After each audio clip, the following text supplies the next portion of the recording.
As a young mother in Somalia, Asha Mohammed raised 10 kids in a tight-knit community rich with support from nearby family members. Traditional lullabies, songs, and sayings were woven into her child-rearing. Earlier this fall in Minneapolis, the 64-year-old grandmother remembered one such rhyme. Hobi, hobi, hobiya, she chanted, reciting the familiar nighttime call to bed for Somali children. But in the Somali diaspora, the lullabies sung by mothers and grandmothers, the folk tales passed on by fathers and grandfathers, and the poems recited by community elders are quickly disappearing. Minnesota educator Marian Hassan, who has written bilingual children's books of Somali folk tales, has launched a project to preserve this oral treasure trove. This fall, she received a $121,000 Minnesota Legacy Cultural Heritage Grant to launch the Sing Again Lullaby and Oral History Project, where she and her team collect and preserve Somali language oral traditions. She has been holding story circles with Somali elders to capture their experiences, which she will turn into a book along with video and audio resources. The project includes collecting children's oral traditions, such as lullabies and songs we've used to soothe and nurture our children, which are beautiful and rich, but many of them have not been committed to writing, she said. The Somali language had no single standardized script until the early 1970s, when it became the official government language. That made oral tradition important to preserving cultural knowledge. Many of these lullabies and children's oral traditions have not been committed to any form of documentation, which is why it's important to preserve them before it's too late, Marian said. Our elders were the preservers of the language, she said. The Sing Again project will showcase the elders singing lullabies and reflecting their method of child-rearing, Marian said. It will include bilingual materials for young people who are struggling to understand the Somali language. We want to make it relevant and balanced in a simple and creative language that children can access and understand. And the goal is to have something that's not already on the bookshelf, she said. Elders looking back. On an October morning at the Brian Coyle Center in the Cedar Riverside neighborhood, Asha reflected on her experience as a mother and grandmother. Raising 10 children was a demanding job, she said in Somali. However, she lived among grandparents, cousins, aunts, and uncles in Somalia, who were always ready to help when needed. In my home country, when someone sees a child who's misbehaving out there, we redirect them. We never let them continue the misbehavior because everyone was like a father and mother to all the children in the community, she said. Previous generations used nurturing language with their children, including proverbs that conveyed life lessons and lullabies that gave babies a sense of comfort. Younger Somali parents in the United States struggle to raise fewer children, she said, and the cultural knowledge that knit the community together is disappearing. A shift to language preservation.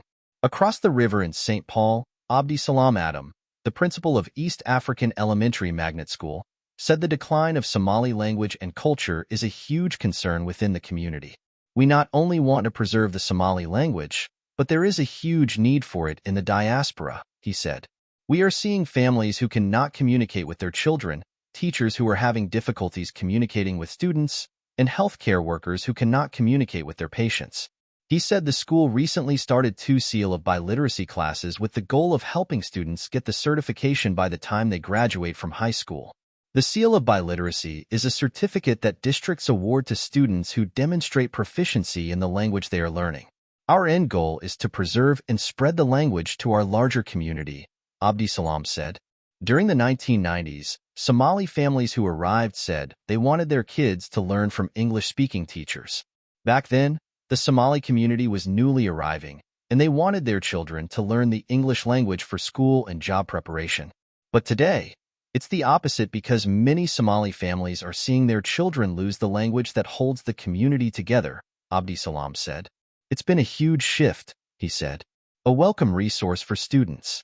Deka Muhyiddin, a former school teacher, children's book author, and Somali Language Heritage Program Coordinator at the Minneapolis Public Schools Multilingual Department, said the Sing Again project would be a great addition to what was already in place.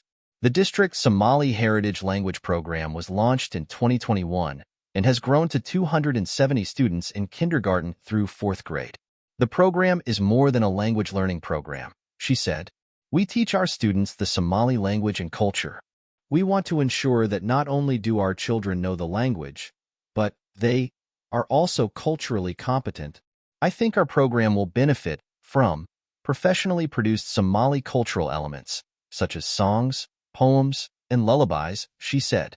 The Somali language has its own cultural insights, which are only spoken by Somali elders, and once they are no longer here, those insights will be lost, Decca said.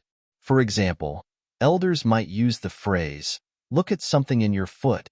Metaphorically, it means to run. Another example is when a merchant sells products, they often say, "I'm going to close my eyes," meaning this is my last price, she said. According to many Somali academics, these words and phrases are the substance of the Somali language, which is only spoken and understood by the previous generation of Somalis, Decca said. Somali is the third most common language spoken at home in Minnesota, after English and Spanish, according to data compiled by Minnesota Compass. But that is changing as young people grow up in an English-dominant environment. This is urgent for Somali people because they have not been here too long, and it is alarming to see the fast rate at which the language is disappearing, Marian said. In most Somali households, people speak in small colonies, she said. For example, children speak to each other in English, and adults speak to each other in Somali, making learning and retaining their language almost impossible. This project has been in the works of my mind for a long time, and the time was never right, but I feel especially urgent because our elders are the only ones who are the preservers of these kinds of oral traditions, Marian said.